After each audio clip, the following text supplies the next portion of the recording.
Noswaith dda i chi gyd, croeso cynnes ato ni, diolch am eich cwmni chi am yr awr nesaf ar y diwrnod pan mae Rhun ap Iorwerth wedi lansio ymgyrch ar gyfer etholiad Senedd Cymru. Fydd yn digwydd, wrth gwrs, mewn llai na 2 fis ar ddydd Iau, Mai y chweched. A warm welcome to you all. Thank you for joining us for the next hour or so on the day that Rhun ap Iorwerth has launched this campaign for the Welsh Parliament elections, which will be happening soon, of course, on May the 6th. Dewch i mi ddechrau trwy gyflwyno fy hun. Gareth Roberts ydw i, ac i rai ohonoch chi falla sydd ddim yn gwybod fe ges i'n magu ar Ynys Môn ym Mhentra bellach. Dyw bellach ddim yn nefoedd, dwi'n meddwl, oedd y llinell yn y gan i dan enwog mynediad am fi. Wel, do'n i'm am hynny, allai i ddeud bod fi wrth y modd efo'r pentra ag yr Ynys. Ac a'i ddeud hefyd, mod i'n nabod Rhun ers sawl blwyddyn, ond Rhun yn anffodus oherwydd y cyfnod sydd ohoni ddim wedi cael cyfle i weld yn gilydd yn y cnawd. Sut wyt ti a sut mae wedi bod yn ystod y cyfnod clo diwedd araf? Neis iawn dy weld di, Gareth. Mae wedi bod yn flwyddyn mor eithriadol yn dydi mewn gymaint o ffyrdd gwahanol. Mae wedi bod yn flwyddyn ryfeddol o anodd i lot o bobl yma ar Ynys Môn. Mae yna bobl sydd wedi bod drwy gymaint yn galaru, wedi cael colledion o anwyliaid, diodda'n ariannol. Mae wedi bod yn sobor, ond diolch byth, dwi wedi llwyddo i gadw'n yn iach drwy ddefo, da ni'n cyfri'n bendithion ac yn paratoi am ymgyrch etholiad fel un arall. We're going to make this a bilingual session, are we, Gareth? It's been a remarkable year in many ways, and going into an election now, still in a pandemic, it's going to be a real challenge, but as always, I just enjoy having that conversation with the people of Anglesey.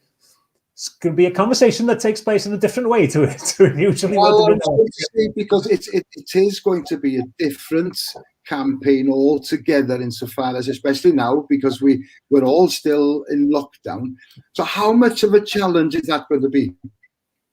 It's going to be very difficult. What I enjoy most, I suppose, is speaking with people. Between elections and during election time, and as it stands now, we can't even put a leaflet through a door, let alone have conversations with people. We'll obviously, follow the rules on what we can do, and I would hope as the election nears, there'll be a real relaxation of those rules, which will allow us to do more. But we'll use this platform as well, as we have been doing on Facebook Live every Monday evening. I'll do one of those Facebook Live sessions at 10 o'clock tonight, by the way. Mae'r sesiynau yma noslu, maen nhw wedi bod yn ddifyr am nadw, Gareth. Ac wrth gwrs, nawn ni wneud mwy o ddefnydd o bethau fel yna yn yr etholiad yma na fysa ni fel arfer. A lot di newid yn y flwyddyn, does o ran sydd yn ni'n gwneud. O'n i just yn meddwl, mae'r tro dwytha dwi'n meddwl weles i chdi yn y cnawd, oedd blwyddyn i fis Mehefin llynadd 2019, arfora triathlon Caerdydd. Mae'n syndod gymaint o bethau sydd wedi digwydd yn ystod yr amser yna. Ie, ac felly ddim dychmygu wan cael gymaint a hynny o bobl wedi crynhoi mewn un lle yn cymryd rhan ar gyfer triathlon. Ond rhyfedd iawn, hwnna'n triathlon, wrth gwrs yn cael ei drefnu gan gwmni o Sir Fôn. Cwmni dwi'n gwneud be allai i'w helpu yn nhw always aim high. Cwmni sydd wrth gwrs fel cymaint o busnesau wedi diodda yn ystod y pandemig. Mae ddim yn gallu cynnal digwyddiadau fel yna. Ie, sa'n neis gallu cymryd rhan mae pethau fel eto. We should make it clear, we saw each other last at the triathlon in Cardiff. Who's going to say, Gareth, are you going to say, or am I, that neither of us were taking part in the triathlon? I was just going to say that. I wasn't there in any competitive capacity whatsoever. No. Although we could, no. Well, maybe you could. I'm not sure about me, to be perfectly honest, especially not a triathlon. I just want to remind people quickly that you're welcome to take part this evening. Any questions you may have, we've received some already. I'll get to them in a moment. But of course, we want to encourage you to ask your questions of Rhun, especially now that the election is on the horizon. Mae'n groeso i chi gysylltu efo ni. Unrhyw gwestiwn sydd gennych chi, wrth gwrs, i ofyn i'r Rhun ar ddwrnod cyntaf lawnsio'r ymgyrch. Ga i ofyn i ti ddechrau'r Rhun, pam ddyla pobl Ynys Môn bleidleisio dros Rhun a Iorwerth yn yr etholiad eleni? Ie, mae gen i hyder mawr yn y broses ddemocrataidd. A peth cyntaf, swn i'n deud ydy, os di pobl eisiau rhywun arall, wel, cymrwch rhan yn yr etholiad, dyna di'r prif beth. Ond beth ni'n licio i bobl ystyried wrth fynd i mewn i'r etholiad yma, di pa fath o gynrychiolaeth maen nhw eisiau i gael yn y Senedd. Ac ydy yr math o gynrychiolaeth dwi'n gobeithio dwi wedi gallu gynnig dros yr 7 mlynedd a hanner diwetha, yr math o gynrychiolaeth da chi eisiau cario ymlaen â hi. Why should people vote for me? Hopefully people will have looked at the way I tried to represent Ynys Môn over the past 7.5 years. Not everybody will agree with my politics always, although I'll try to persuade you to come around to my way of thinking on things. But is this the kind of representation that you want? Representation that makes sure that Anglesey is never forgotten in the seat of Welsh democracy, that Anglesey's interests are always pursued, that there's no silencing me when it comes to standing up for the interests of the people that I represent. This is my community as well. And if it's important to you to have somebody who sees the island through the same lenses as you, in terms of recognizing those things that are important to our communities, and you want somebody to be an advocate for that, well, hopefully you'll agree that if I haven't done everything perfectly at all times, I tried my damnedest, and I'll carry on doing so. Wyt ti wedi bod yn cynrychioli yr Ynys yn y Senedd ers 2013, dwi'n iawn o ddim ni. Edrych yn ôl ar y cyfnod yna, 2 beth mewn ffordd. Un, pa lwyddiant yn y cyfnod yna wyt ti'n fwyaf balch ohono fo? A hefyd, pam wyt ti isio sefyll unwaith eto? Ie, pa lwyddiant. Diddorol iawn, ddigwyddodd un o'r pethau dwi fwyaf balch ohono fo'n fuan iawn ar ôl fi gael yn ethol. Mi'n gwrs oedd ti'n ymwybodol ohono fo, mi nath na rhywun brynu teitl arglwydd treffos. Oedd yn rhoi hawliau dros dir pobl. A mi wnaethon ni lwyddo i oresgyn hwnna, perswadio perchenog yr arglwyddiaeth yma i ollwng i hawliad dros dros yr eiddo. A nath o roed pleser mawr fi. Many of you will remember the manorial rights issue, where I managed to persuade the owner of the title of the Lord of the Manor of Treffos to drop all his claims to people's land registrations. And that gave me a huge amount of satisfaction. But it's the little things, y pethau bach yna. Helpu busnes i amddiffyn swyddi, i ehangu, helpu elusen lleol, i allu mentro ar fenter newydd i helpu cymunedau yn Ynys Môn. Mae yna gymaint o bethau bach sydd efo'i gilydd, cefnogi mentra mewn yn ni adnewyddol enghraifft yn Ynys, mae'n rhoi platfform i ddadleuon, cadw Prince Madoc, y llong ar y fennau. There are so many elements, helping businesses, helping charities, helping the university, the campaign for medical education at Bangor University, not on the Isle of Anglesey, but had a huge benefit to people on Anglesey. These are things that I'm really proud of, protecting and securing jobs. But, maybe the thing that I'm proudest of is the way that not just me, but I and my team have hopefully been able to just help people through these challenging past few months. Is something, if you can, when you go into public service, you do so because you want to help and serve the public. And to have been able to do so at a time of real challenge to people in Anglesey over the past year has given me a lot of satisfaction. It's been a lot of work, but it's work that I know from the responses we've had from people, that people have been given some comfort knowing that I and my team have been fighting on their behalf and advocating on their behalf. Hugely proud of that. We mentioned earlier on that, of course, it's going to be a totally different kind of election because of the current situation. But it's also a historic election insofar as, for the first time, anybody who's over the age of 16 can vote, which I think personally is very important. But how are you going to appeal to those younger voters who are voting in an election for the very first time? I think it's hugely exciting. I've long supported introducing votes at 16. I think there are so many things you're allowed to choose in your life at 16. What kind of education, employment, apprenticeships, all sorts of things that you are able to choose between options on. And if you're at that point in your life, you should be able to choose the politics that provides those options for you. So it's brilliant. But it's about creating excitement among young people about the potential of politics. And I ask people, young people, when I go into schools, are you interested in politics? You might have one or two hands going up. Yeah. But you ask them, are you interested in making sure that you have the best opportunity to follow the career that you want, to be able to buy a house in your community, that transport needs to be improved? And is that important to you? All the hands go up. And that's what it's about. It's engaging young people in the art of the possible for politics and making them understand that by putting an X in a box, they are influencing the kind of Wales this is. And I have a very clear vision in my mind of what Wales could be like. And I talk a lot to young people about that vision. And it's a very young vision in many ways. It's creating a new country. People will know that I'm in favour of creating an independent Wales that becomes a fairer, more equal nation, that people can reach their potential within it. And that's I find young people get excited about that kind of possibility for our community and our country.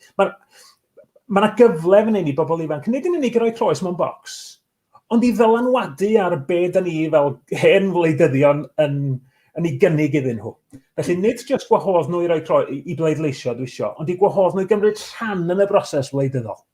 A mae yna drws newydd yn agor drwy gyflwyno pleidleisio yn 16 yn undyn nhw. Ti wedi cyffwrdd ar cwpl o bethau yn fanna sydd yn arwain I naturiol ar rhai o'r cwestiynau da ni wedi dderbyn o flaen llaw. Enghraifft, I sôn am annibyniaeth ac ati, ac wrth gwrs mae'r diddordeb yn hynny wedi cynyddu dros am dwywaith am hynny yn ystod y cyfnod y clo yma. Da ni'n mynd yn ôl flwyddyn, mae'r ffigurau wedi cynyddu, mae diddordeb pobl wedi cynyddu. Mae yna gwestiwn fan hyn gan Jack Hughes. Cwestiwn sy'n gen I ynghylch Cymru annibynnol. Sut fydd cyllideb Llywodraeth Cymru yn gallu cefnogi ac ariannu pobl sydd ar benefit a phobl di-waith? Sut fydd yn system lles ni'n edrach yn ystod cyfnod fel hwnnw? Sut fydd o'n gweithio? Jack, diolch yn fawr iawn I chdi am y cwestiwn yna. Mae'n gwestiwn da. Mae o'n un o lot o gwestiynau allan ni i gofyn sydd dod dan yr ambarel, sut ydych Cymru fforddio talu amdano fy hun os di'n annibynnol. A mae'n gwestiwn hollol naturiol. Achos mae'n haws weithio meddwl, wel, da ni just about yn gallu fforddio pethau rwan, felly ella well i ni gadael pethau fel man, rhag ofn bod ni'n gallu fforddio nhw fel Cymru annibynnol. Dwi'n hollol hyderus y bydda Cymru, fel unrhyw wlad fach arall, yn gallu ffurfio ei systemau lles cymdeithasol, buddiannau cymdeithasol ei hun. Dydy o ddim fatha tesa Prydain yn gallu fforddio talu amdani hun rwan, Jack, a mae hynny'n rhywbeth pwysig iawn i'w gofio. Mae'r Deyrnas Unedig yn ddwfn iawn mewn dyled, achos dyna fydda rhywun yn disgwyl i wlad fod ar gyfnod mor heriol a y pandemig yma, enghraifft. Ond dydy rhedeg gwlad ddim rhywbeth ar rhedeg tŷ. Unwaith mae gan rhywun reolaeth dros ei thrysorlus ei hun, dros ei chyllidebau ei hun, dros yr economi ei hun, mae popeth yn newid. It's the first question that people often ask, and it's a really, really important question when it comes to independence. We've lost Gareth for a second. He'll be back in a second. How can we afford it? I would ask, how can we afford not to? Because I think the fact that we are facing the problems that we are facing in Wales currently as part of the UK means it kind of makes sense for us to try another way. But a small country, we know there's nothing unusual in a small country being independent. There are many, many countries that are smaller than Wales. And once you're in control of your economic levers, once you have your own treasury, once you're able to make those decisions that independent countries can make, then you build into that the kind of affordability of welfare states and what have you. But the one thing I would say as well is we want to lessen the burden of the welfare state in Wales by making us a more prosperous country. And currently our experience of being within the UK is of Wales not being able to reach its potential. And in many ways, we're sort of trapped within a cycle of poverty. So I look forward to, just being I'm an internationalist. I want Wales to create its own relationships with other countries, not least our closest friends and neighbours within these islands, England and Scotland and Northern Ireland and our European partners as well. Right, then we still don't have Gareth. I'm going to have to interview myself shortly. I'm sure he will be back. Right, then we have a question here from Harry Williams. Cwestiwn gen Harry Williams, sy'n hwyl. Oes gan Lywodraeth Cymru y rhyddid ar cyfalaf i gynnig codiad cyflog gwell i weithwyr iechyd na'r 100 gwarthus mae Johnson ei fet wedi gynnig yn Lloegr. Harry, gai jyst deud yn gyntaf, dwi'n cytuno efo chi mae'n gywilyddus yr cynnig yma. So let's wedi cynnig dim na yr sarhad o gynnig 100 o godiad cyflog i'n staff ni o fewn y gwasanaeth iechyd sydd wedi gweithio mor ddiflino dros y flwyddyn ddiwetha. Ac oes, mae yna fodd i Lywodraeth Cymru wneud dewisiadau amgen, a mi fyddwn ni'n edrych ymlaen fel Lywodraeth Cymru i wneud dewis sydd yn cynnig mwy na hynny i'r staff iechyd. Mi ddyla Llywodraeth Prydain roi rhagor o arian mwyn caniatáu mwy o godiad cyflog na hynny, ond mae'n bwysig yn bod ni o fewn y cyllidebau Cymru yn gwneud y penderfyniad â hynny ein hunain.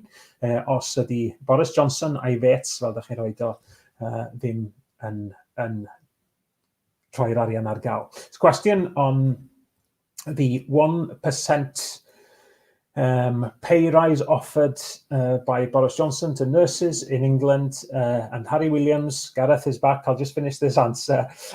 Does Welsh Government have the freedom to provide a bigger pay rise to health workers than the 1%?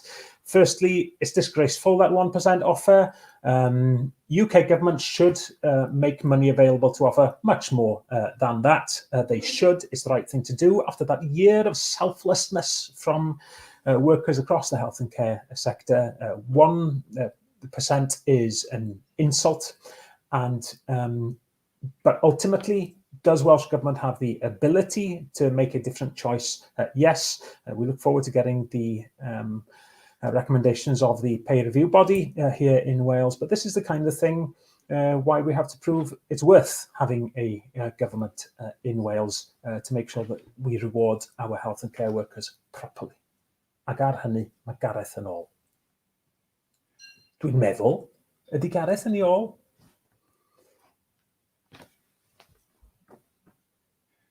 Dwi'n gallu weld o. Wyt ti'n gallu chlywed I Gareth? Dwi'n cweit eto. Mi allai gario ymlaen I siarad efo fi'n hun am chydig, os ydyn ni isio. Pa gwestiynau eraill sydd wedi cael eu cynnig I ni ymlaen llaw, dwch? Reit, mae gen I gwestiwn yn fan hyn gan Mel Jones. Mel Jones yn gofyn, question here from Mel Jones. Hello, Mel. I have a question, Rhun, that many young families on Ynys would like to know, I'm sure, is what are your thoughts on how we can solve the dire shortage of affordable housing on the island? And I mean affordable to the low levels of wages here. And that is if they are lucky enough to be working full time. Now, my second question is jobs. The island is desperate to have more work. It's pretty dire here and decent pay is, I'm afraid, a distant memory for us, i.e. the loss of Wilfa and Anglesey Aluminium, both with good wages, but sadly not replaced. I know both questions have no easy answers, but what are your thoughts? First of all, we know we have a shortage of affordable housing. Credit should be given to Anglesey Council, I think, for being in a position where it has been able to hold on to its housing stock and has plans to bring council housing back into local government ownership in order to be able to offer more social housing for rent. But absolutely, we have to be very, very clear when we have housing developments on the island, that those housing developments are for the local population here, and affordability is so important. There are other elements of planning and finance laws and rules and that we have to get right in order to make it possible for our young people to aspire to own a home and to rent a home within their communities. What we've seen over the past year with the debate on second homes coming to a new place and a new understanding of the importance of getting the rules right on second home ownership and taxation, that kind of thing, all plays into the mix of making sure that we remember that the primary purpose of a house is as a home. And right across areas of policy, that has to be prioritised. But, and this links to the second question, what we want ultimately is for our young people to be able to build their lives here and to have jobs that are well paid here. And it's not a matter of saying, let's bring house prices down to match the low levels of wages. One way to look at it, but I'd much rather that we look for ways of pushing wage levels up. And this isn't just an Anglesey issue, that we push wage levels up and give our young people reason to want to settle here and bring their families up here. It's a major challenge. And often I hear people saying we have very few job opportunities. And yes, goodness me, we've suffered blow after blow. But we do have lots of exciting prospects. A year ago, I led a debate in the Senedd on the future of hydrogen on Ynys. Now we have the makings of not just the hydrogen project for Anglesey, but I believe the first of a number of hydrogen projects for Anglesey. I'm hugely excited about that. Harnessing the power of the sea around us gives us huge opportunities. Building digital futures around MSpark, building adding value to our agricultural produce through food production, through use of, I've had discussions recently about wool, how we build businesses around the things that we have here and are our strengths here on Anglesey. So we have to create more jobs. We have to bring wage levels up. And again, that is a real priority of mine always has been. Rhun ta, ydy Gareth yn ôl technoleg? Da chi'n sylwi? Dyma ni. Di Gareth yn ôl efo ni. Dwi'n gallu dy weld di, Gareth, os di hynna'n help. Ti'n gwybod beth, yn dwm i ydw i, mae'n ddrwg yn hynna. Mae'n rhaid mi egluro, dwi yn cyfadda mod i'n perthyn i oes yr arth ar blaid cyn belled yma technoleg yn y cwestiwn.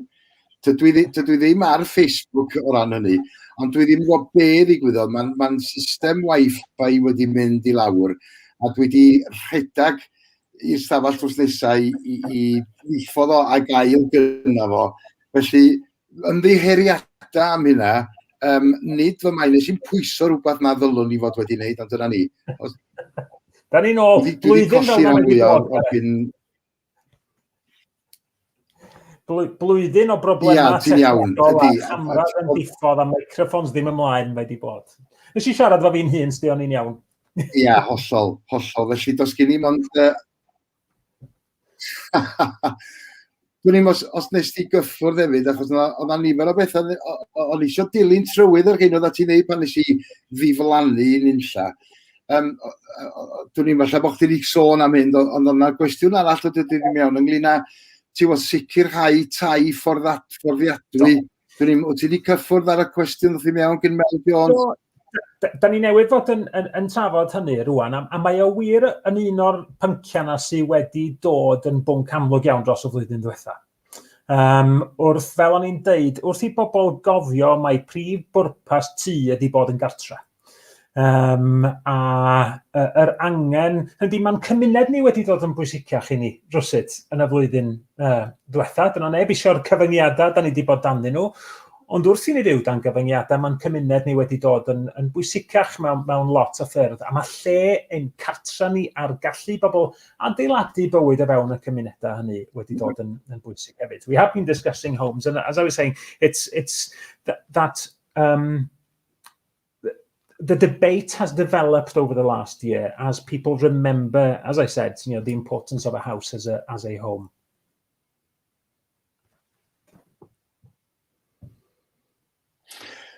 Ond na beth arall o'n eisiau codi efo chdi hefyd yn dilyn o beth ti wedi ddeud. We did touch on the fact that it's a historical election, that 16 and over are voting for the first time. Be nath dy annog di i fynd i fyd gwleidyddiaeth? What was your incentive initially for going into politics? I know you studied politics as part of your degree at university, and you did mention earlier on that at a time of crisis that you could become a public servant. Was that the driving force? I dyna dy annog di mlaen yn fwy na dim byd arall? Ges i'n magu mewn cartra lle oedd gwasanaeth cyhoeddus yn bwysig. O ran fy nhad a'n mam, y ddau yn nhw'n athrawon yn digwydd bod, ond yn gwneud mwy na hynny o fewn i cymunedau ag yn genedlaethol fel gweision cyhoeddus mewn ffyrdd yn wirfoddol y rhan fwyaf ohono fo. A pan mi gollis i mam, dwi wedi trafod hyn droion, ac yn digwydd bod yn misoedd ar ôl i mam farw, ddoth y cyfle i ystyried o'n eisiau cynnig yn enw i sefyll yn Ynys Môn am y tro cyntaf. A mi oedd yn werthfawrogiad o gyfraniad mam yn arbennig yn ofnadwy o dduw yn y cyfnod hwnnw. Ac felly mi nath hynny wneud y penderfyniad lot haws i fi. Mae hwn yn rhywbeth y gallwn ni gael boddhad mawr ohono fel gafodd fy mam. We're all influenced by our families, and both my parents' public service was all around me when I was growing up. Teachers by profession, but doing a lot more within their community and nationally. And after Mum died, that's when the opportunity came for me to decide whether I wanted to stick with the career that I had and enjoyed immensely as a broadcaster and a journalist.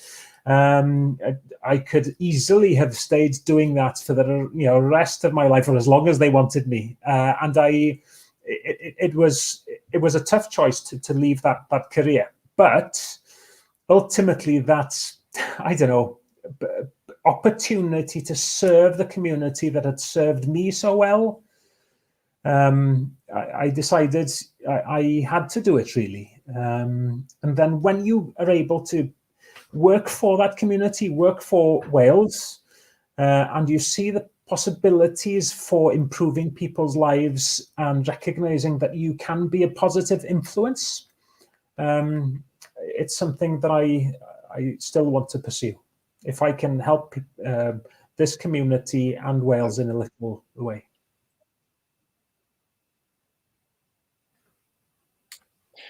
Mae rai mi ddeud, Rhun, dwi'n cael trafferthion efo'r signal Wi-Fi fan hyn. Dwi yn dy glywed ti, ond mi wyt ti'n torri fyny'n achlysurol. Mae'n siŵr gen i bo fi'n ar pen yma rhy fath hefyd. Un peth arall hefyd, gan bod ni o dan y sefyllfa da ni ynddi hi ar hyn o bryd, a fydda ti yn falla awgrymu wrth bobl i bod nhw'n cofrestru i fedru pleidleisio drwy'r post. Hynny ydy, mi ydw i yn gwneud hynny, mae o'n ddewis dwi wedi gwneud ers sawl blwyddyn bellach, ond ydy o'n rhywbeth falla dylai bod pobl yn ei ystyried o dan yr amgylchiadau da ni yn y ar hyn o bryd. Mae'n bwynt da iawn. Mae hwn yn mynd i fod yn etholiad gwahanol. Mae lot o bobl yn mynd i fod yn nerfus o gwmpas yr etholiad mewn lot o ffyrdd, a mi fydd y drefn bleidleisio ei hun, wrth gwrs, yn cael ei chadw yn ddiogel. Ond dwi'n meddwl y bydd pobl o bosib yn ei theimlo hi'n fanteisiol i wneud yn siŵr i bod nhw'n cofrestru ar gyfer pleidlais bost. Ewch i wefan Cyngor Sir Ynysmon, mi allwch chi weld yn y fan honno lle i gyfrestru yn pleidlais bost. Mae'n hawdd iawn fe si'n pleidleisio post am flynyddoedd, yn gweithio i ffwrdd yng Nghaerdydd ar ddiwrnod etholiad a hyn a llall pan o'n i'n ddarlledwr. Yn sicr mae hynny'n rhywbeth i'w wneud. Gareth asks, is postal voting something I would urge in this election? It is going to be a very different election in many ways, and some people are going to feel nervous even about the voting process. And although I know everything will be done to keep the voting process itself safe, both for those voting and those who are administering the election and doing the counting as well, why not just register to get it done at home, over a cup of tea or a cup of coffee, and do your voting in that way? It's become very, very popular. A significant proportion of people on Anglesey votes by post anyway. And remember, you have a bumper election this time round. I should mention that there's also a Police and Crime Commissioner election, and I would heartily recommend that you give your vote to one of Anglesey's finest, Anne Griffith, who is the Plaid Cymru candidate for the Police and Crime Commissioner.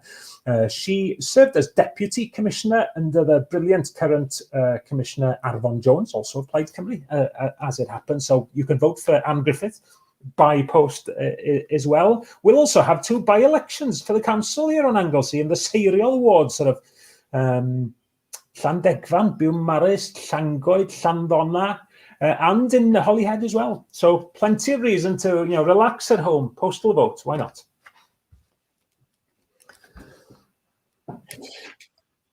We mentioned before, obviously, that it's a different type of election to what we would have seen normally.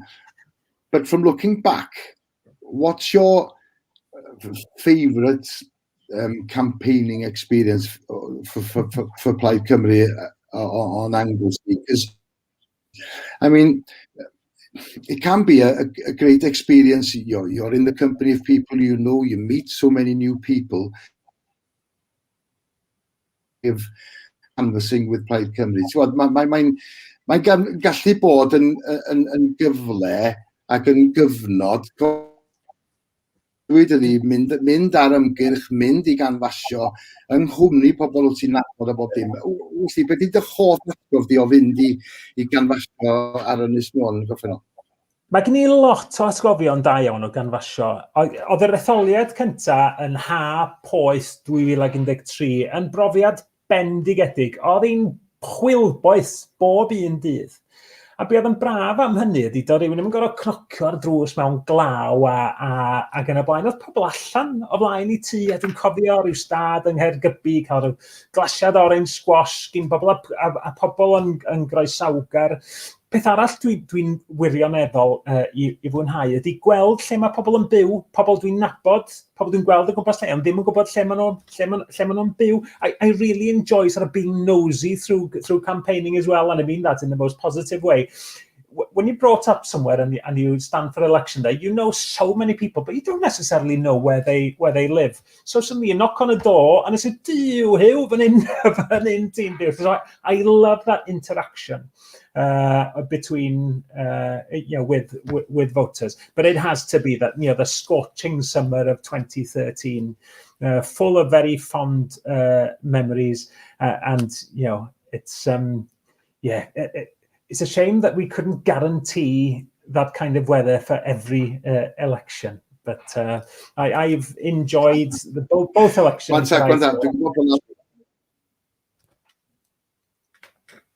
Dwi'n gwybod na lot o gwestiynau yn dod i mewn, gwestiynau byw, pobl sydd wedi cysylltu efo ni, sy'n gwylio ac eisiau gofyn cwestiwn I ti. Ti dyn ni fynd at a question from Kate Louise Gray. Hi, Rhun, what do you think of the 1% pay increase that the NHS England are proposing for their nurses?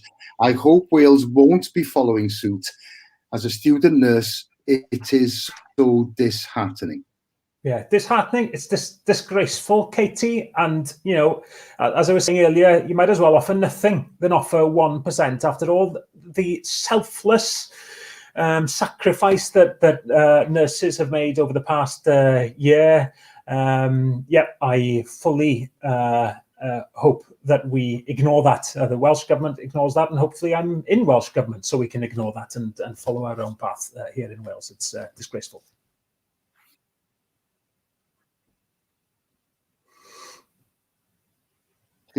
Jackie, this is the only politician who has Anglesey in his heart. He has had regular Facebook live sessions and is a man of the island. Gwir a gair. And as I notice at the bottom of the frame there's a picture of a heart and Ynys written over it. Carry Ynys is a slogan as part of your campaign. So why do you love Anglesey so much? Pam wyt ti'n caru Ynys gymaint? Oh, Jackie, thanks for the message and the kind words. That means a lot to me. Yeah, why love Anglesey? Why carry Ynys Môn? It's a community that means a lot to me. Communities is this island is much more than just a place to reside to me, and I think it is to most of us. I think it's true of any community that's appreciating that community, the people of that community, recognizing that what that community gives to us, we can give back to it. That's really important to me. Mae cynefin yn air pwysig yn dydi, a dyma di'n hynefin ni, a dwi'n gredwr cry mewn, fel wnaethon ni drafod yn gynharach, yn ydy'r syniad o bawb yn ni'n gallu cyfrannu at yr gymuned honno, mewn bob math o ffyrdd gwahanol, gymaint o ffyrdd gwahanol, da ni gyd yn gallu cyfrannu ato fo. Ac mae'r Ynys ma'n arbennig iawn I fi. Mae'n rhannol oherwydd mae nheulu fi'n mynd yn ôl yn bell iawn ar Ynys Môn. Wel, un rhan o'n heulu fi, bo fi wedi cael yn magu yma, bo fi wedi dewis magu ymhlant yma. Mae'n anodd I roed mewn geiriau yma'n difri yn dydi, ond mae gallu cynrychioli fan hyn yn golygu gymaint.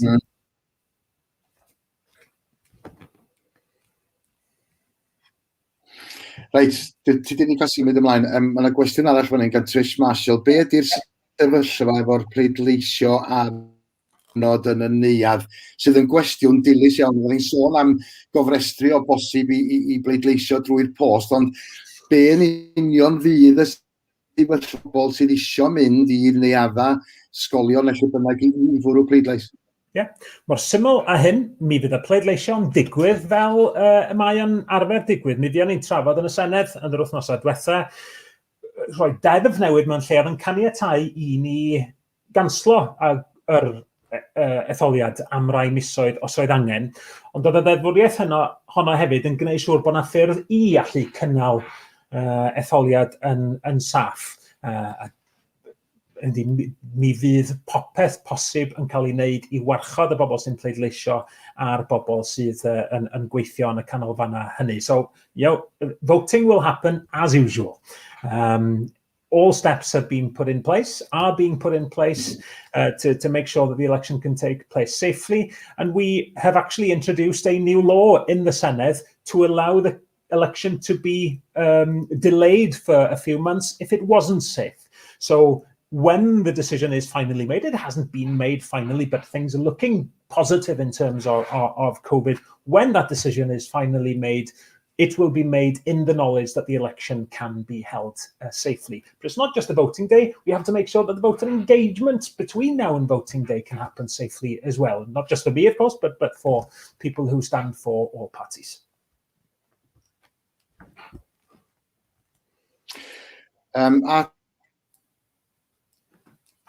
Anfrich fod pleidiau'n sefyll sydd am gael gwarad ar y Senedd. Dylion nhw ddim cael sefyll yn fy marn i, yn marn Ken, a fydd hi'n bosib cael rheol i arbad rhywun rhag gallu gwneud hynny. Mae'n gwestiwn diddorol.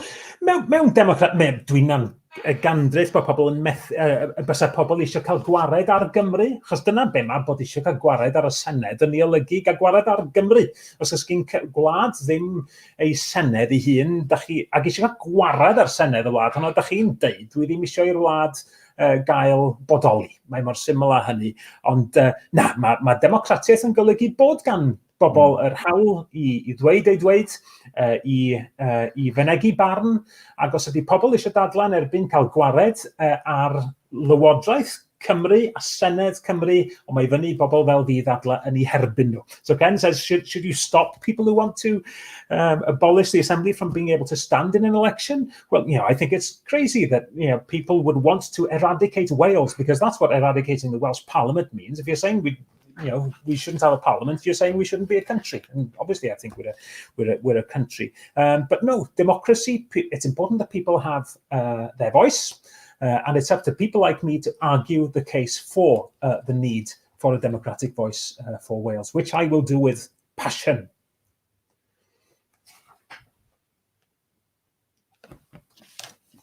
Now, Paul Williams, Ynys Môn has some amazing food artists and food businesses. Do you think Anglesey food brand would be a good idea so that these businesses can jointly market their products?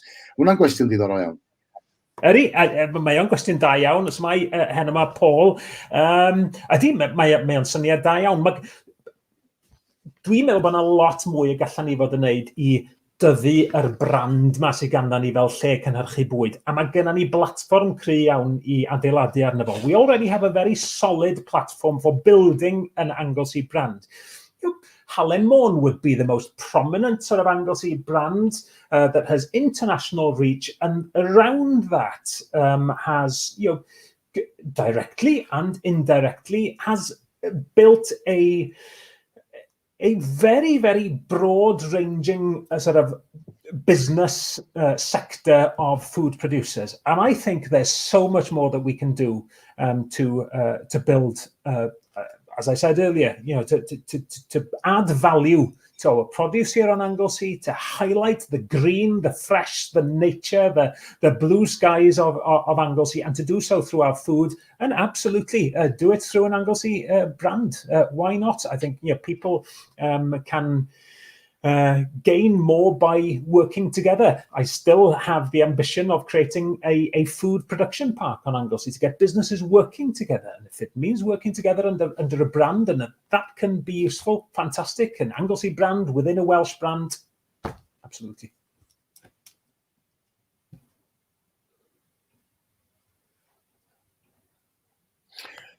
I beth arall Rhun, we've mentioned the fact that it is going to be a different campaign, but if people are interested and they wanted to take part in your campaign, how they do that? Unrhyw un sydd â diddordeb i gymryd rhan yn yr ymgyrch cyn yr etholiad I hun ym mis Mai, sut maen nhw'n gallu gwneud hynny? Diolch Gareth. Mae hyn yn bwysig, achos nid fi yn brwydro etholiad ydy hwn. Hynny ydi, dwi eisiau I gymaint o bobl a phosib deimlo bod nhw'n rhan o yr ymgyrch yma. Ac mi fyddwn ni'n licio I bobl allu cymryd rhan mewn lot o ffyrdd gwahanol. Ydych chi eisiau dod yn rhan o'r ymgyrch fel aelod o Plaid Cymru? Os dydych chi ddim. Ymaelodwch efo'r blaid, ddyllen ni roed y manylion ar wylod y sgrin. Yna join Plaid Cymru if you want to join the campaign as a member of the party. I was hugely excited to be able to join the party for the first time in 2013. I was a totally neutral journalist before, but to be a part of a campaign meant a lot to me, and I'd love you to join the party as well. Joining a party isn't for everybody, of course. I'd really like you to get involved in the campaign. We always need people to distribute leaflets. We need people to telephone canvass. There are a host of ways where we can make this a campaign that brings as many people in as possible. It's not just me. It's not just about me standing. It's about us together, putting together a candidature. I think that's the word. And the more people get involved, the better. Email me, rhunplaidcymru at gmail.com. rhunplaidcymru at gmail.com. Send me a message to say, I'd like to take part. How can I take part? Can I put some leaflets out in my patch? We'd love to. Plaidcymruynysmon at gmail.com is another one. There's a telephone number there as well. Do you want to become a part of the campaign? Make this the first campaign that you have played a part in. Dwch mwyaf ohonon ni sy'n cymryd rhan yn yr ymgyrch yma agora. Wrth gwrs, byddwn ni'n neud o fewn cyfyngiadau Covid ac yn y blaen. Ond mwyaf ohonon ni sydd yn rhan o'r cyffro yma agora. Rhai pobl yn licio rhoi cyfraniad ariannol. Mae'n gost I frwydro etholiad. There's a cost to putting on an election campaign. Some people may like to give £1 or £2 to help the campaign. There's a crowdfunder address there for anybody who wants to perhaps make a donation. But please, I know these are difficult times for many, but some people like to make a donation, and all donations are gratefully received in helping us take the campaign to the people of Anglesey and holding that conversation, which we want to happen. So get involved. Os ni wrth y modd yn eich cael chi yn rhan o'r ymgyrch fel aelod o'r blaid yn ddelfrydol, ond fel arall cysylltwch â ni.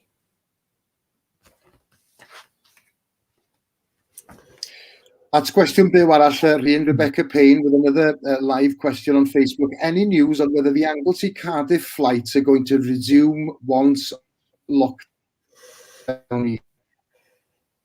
Yeah, it's difficult to know.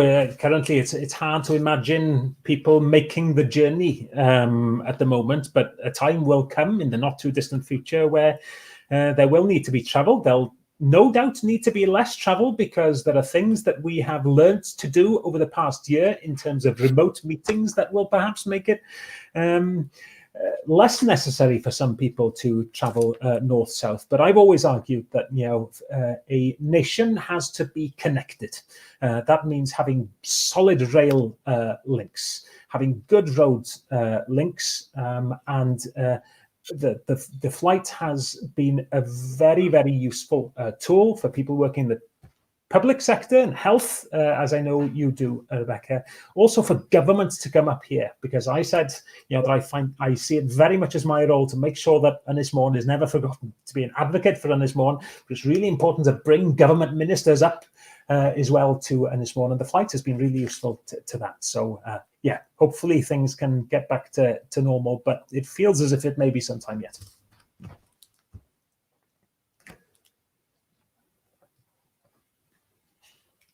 Hopefully things will get back to normal, Rhun, as you just mentioned there.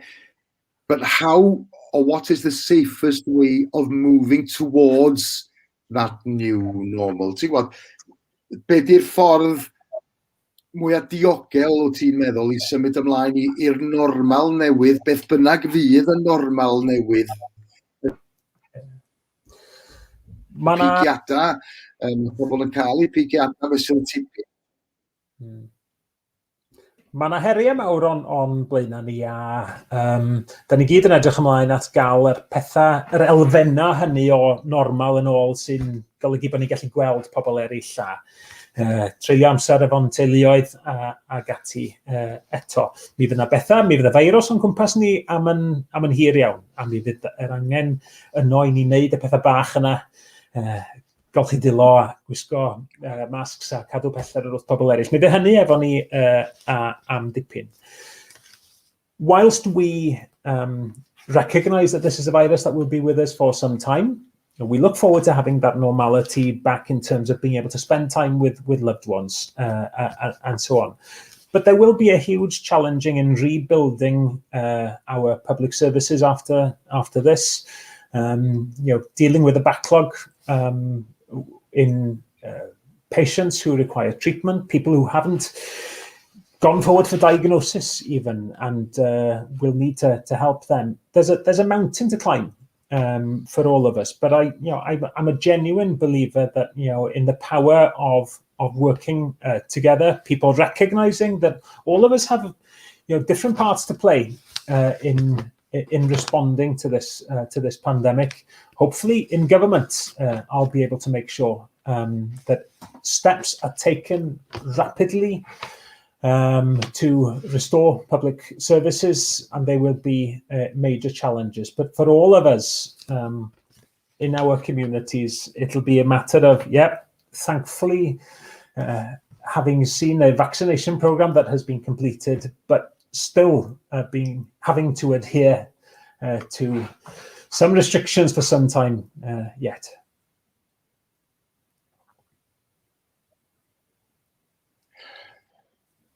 Cwestiwn byw fan hyn arall gan Morgan Fraser, sy'n da ni'n ôl i'r hyn o'n i'n ofyn ti'n gynharach yn y sgwrs. Ond falch o gael pleidleisio am y tro cyntaf, pleidleisio dros yr unig blaid sy'n rhoi ddianna pobl ifanc Ynys Môn yn cyntaf.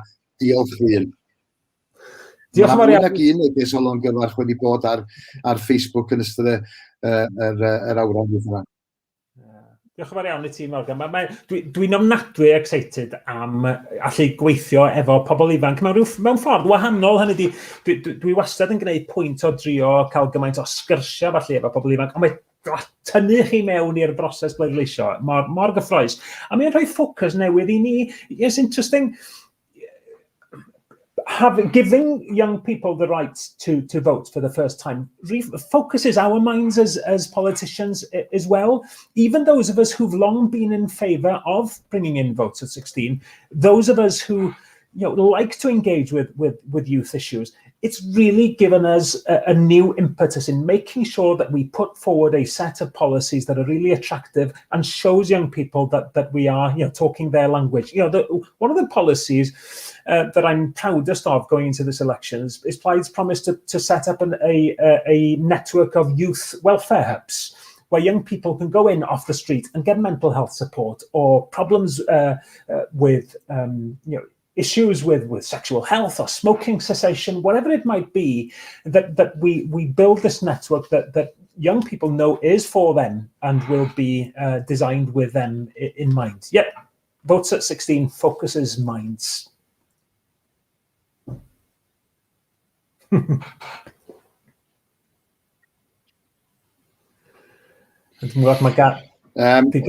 Edward Morris Jones, dwi'n meddwl bod fi'n nabod fel o tir yn amlwg. Bob dymwyddiad ar Rhun, o Nyth Glyd, very best wishes for Nyth Glyd and your friends in and around campus Jolly. So ti'n gwybod be, mae gweld Llun dy dad a gweld i enw, wedi bod i mi cyfnod, adag pan oedd Ieuan Wyn yn sefyll ar Ynys Môn, gafodd yn had una o ymgyrchu efo dy dad ar Ynys Môn. Da ni'n mynd yn ôl sbelan, ond gai jyst ategu geiriau a phob lwc i ti den yr ymgyrch. Diolch yn fawr iawn i ti, Gareth. Diolch yn fawr iawn i dad hefyd am y neges yna. Mae'n rhyfedd cael dad yn byw dros nesaf fi fan hyn. Mae'n atgoffa rhywun mae yng nghymuned yn hun dwi yn ei chynrychioli ac eisiau cael ei chynrychioli eto. Ac ar ddiwrnod rhyngwladol y merched, bod mam ddim yma, mae dylanwad hi yn dal yn gry iawn arna i, fel dwi'n gwybod mae'r ddau riant yna titha hefyd, Gareth. Ond diolch yn fawr iawn, dad yma neges yna. Diolch i bawb sydd wedi gyrru negeseuon, wedi dweud pethau caredig, ond mae o'n atgoffa fi pam y mod i yn cynnig yn enw eto, a pam y mod i yn benderfynol o gael cynrychioli Ynys Môn eto. Thanks for Dad's message, for lots of kind messages that have come in. They remind me that this is our community that I have had such an honour of representing and wish to continue representing to the best of my ability. And Gareth, thank you. Diolch yn fawr iawn i chdi am gael treulio bach amser yn dy gwmni di hyn yma fydd. Croeso, Rhun. Dwi'n gwybod efo tîm wedi bod yn parhau yn nes ymlaen heno i dderbyn cwestiynau ac ei hatab nhw. Ga i ddiolch i chdi am y gwahoddiad. Dwi yn ymddihiro allan reid yn llawer yng nghalon a wneud nid arna fi oedd y bai am hynny. Ond mae wedi bod yn bleser cael siarad efo chdi. Diolch yn fawr iawn i chdi am y gwahoddiad. Thanks very much, Rhun, for inviting me to take part in this. It's been a pleasure. I have to put my hand up and say, I wasn't at fault for the technical problems, but I do apologise. Ond dwi'n mond eisiau atgoffa pawb. Cofiwch bleidleisio dros Rhun a Plaid Cymru yn yr etholiad ar fai y 6 and Plaid Cymru during the election, which will be here soon on May the 6th. Diolch yn fawr iawn i chi gyd am ymuno â ni. A bob Rhun.